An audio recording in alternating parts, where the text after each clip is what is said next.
강남 할배의 100억 부자 되는 법. 할배님, 오늘 시간 내주셔서 감사합니다. 요즘 고민이 많아서요. 자네? 차부터 한잔하게?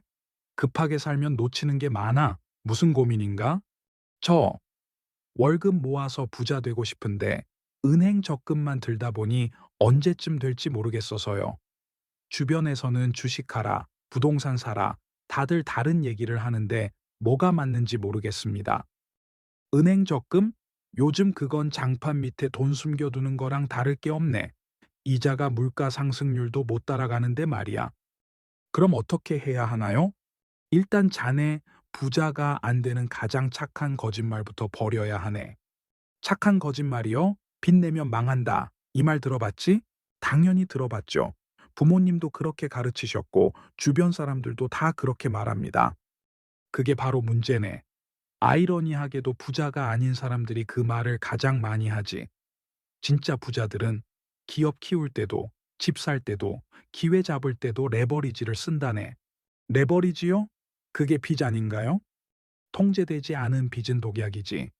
하지만 통제된 빚은 가속 페달이야.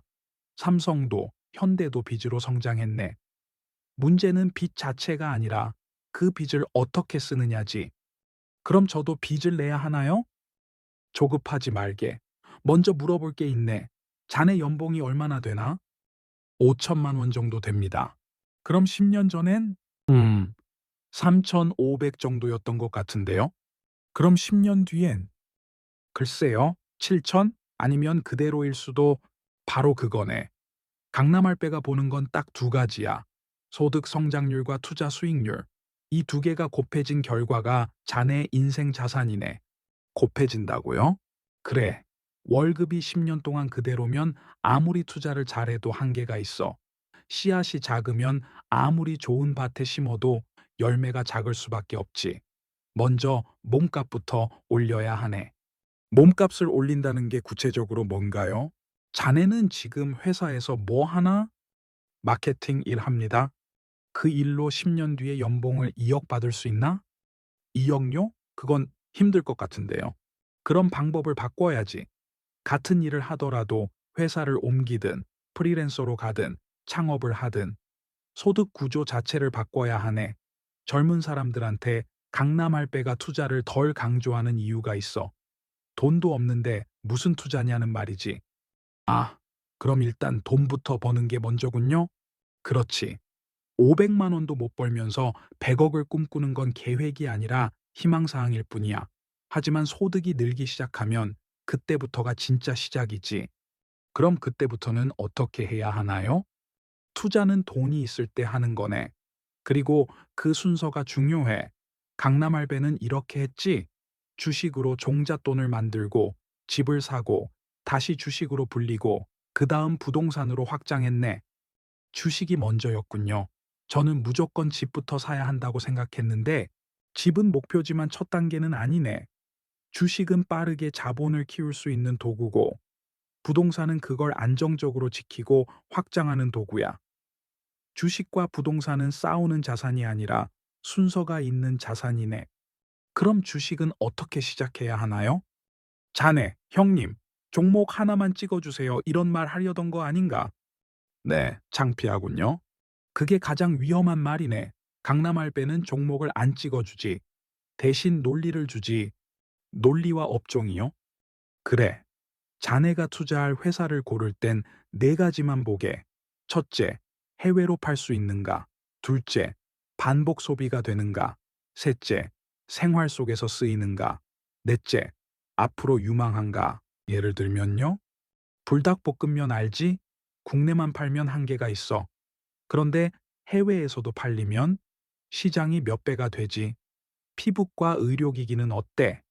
한 번 사면 끝이 아니라 계속 관리받아야 하니까 반복 소비가 되네.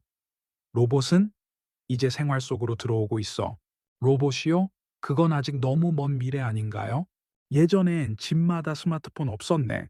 로봇도 그렇게 될 거야. 몇 년 안에 집집마다 로봇 하나씩 들어간다. 정말 그렇게 될까요?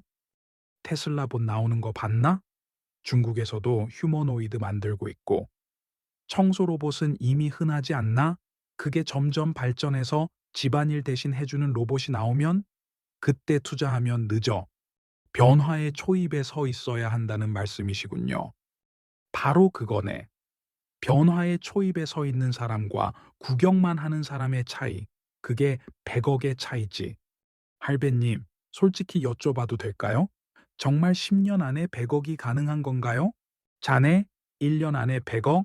그건 도박이고, 50년 뒤에 100억? 그건 인생을 포기한 거지. 10년. 이 정도면 충분하네. 어떻게요? 계산해보게.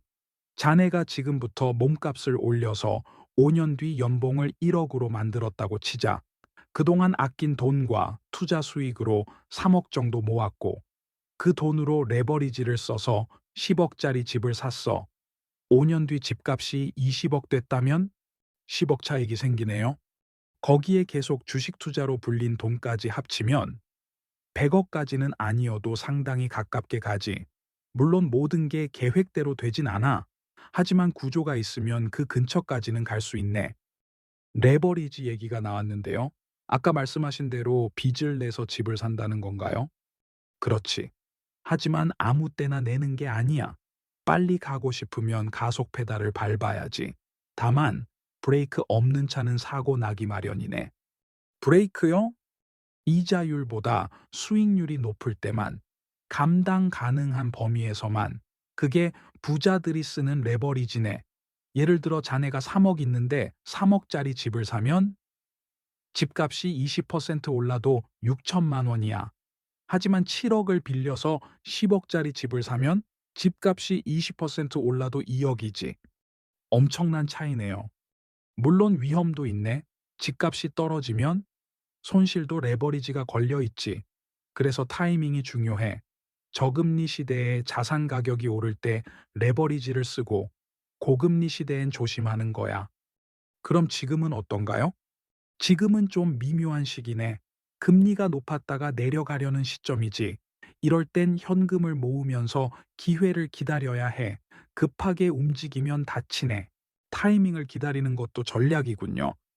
그렇지. 부자는 조급하지 않네. 기회가 오면 빠르게 움직이지만 기회가 아니면 느긋하게 준비하지. 할배님, 그런데 한 가지 더 궁금한 게 있습니다. 다들 분산 투자하라고 하던데 할배님은 어떻게 생각하세요?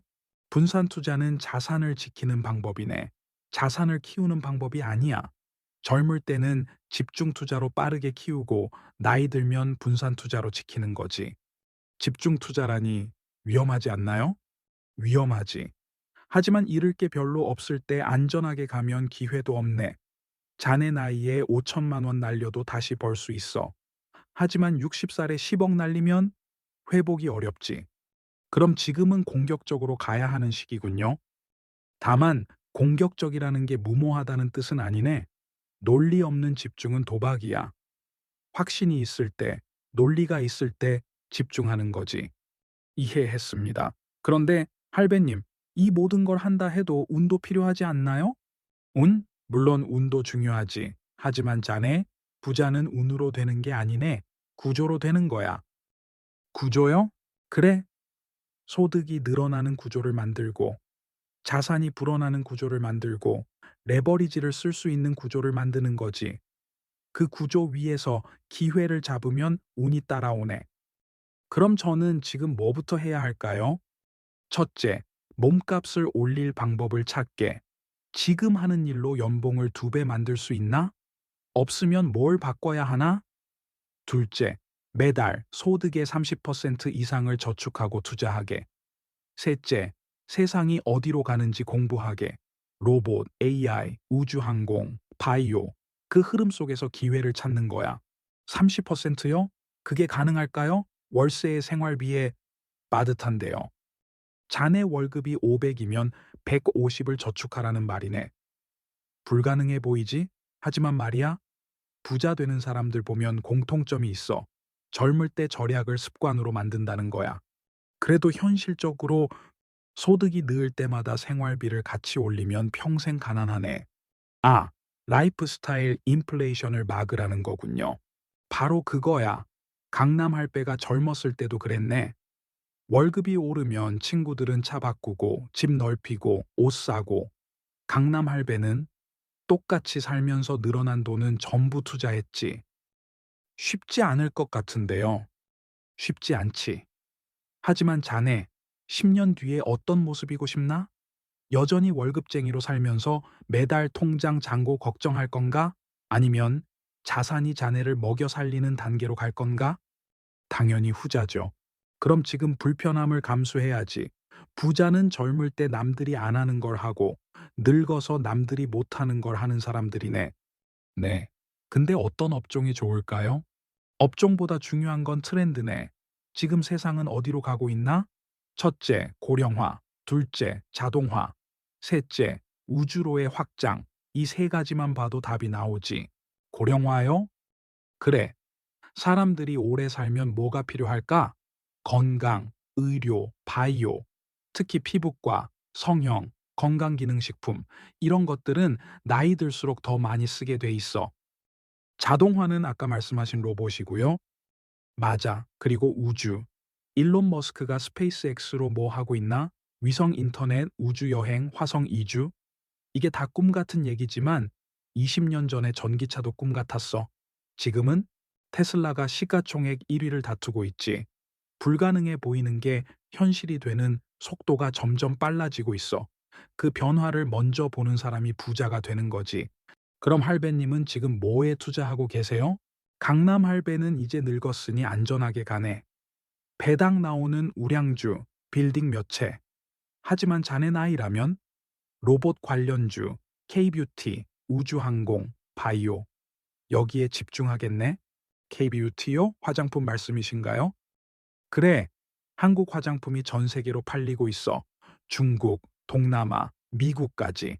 그게 바로 아까 말한 해외로 팔 수 있는가의 조건을 만족하지. 게다가 화장품은 한 번 쓰면 계속 쓰게 돼. 반복 소비까지 완벽해. 논리가 있으면 흔들리지 않네. 주가가 떨어져도 다시 오를 거란 확신이 있으니까. 하지만 논리 없이 산 주식은 10%만 떨어져도 불안해서 팔아버리지. 그래서 종목이 아닌 논리를 알아야 한다는 걸세. 바로 그거야. 강남 할배가 종목을 찍어주면 자네는 뭘 배우나? 아무것도 못 배워. 하지만 논리를 알려주면 평생 쓸 수 있는 도구를 얻는 거지. 다음 시간에는 폭락장에 어떻게 대처해야 하는지, 나의 예를 보여주고 모은 주식으로 어떻게 100억까지 자산을 늘리는지 알려주겠네. 구독하고 기다리게. 차 한 잔 식었네. 오늘은 이 정도면 충분하네. 자네 기억하게. 10년. 몸값을 키우고 레버리지를 이해하고 시대의 방향에 올라타면 100억은 멀지 않네.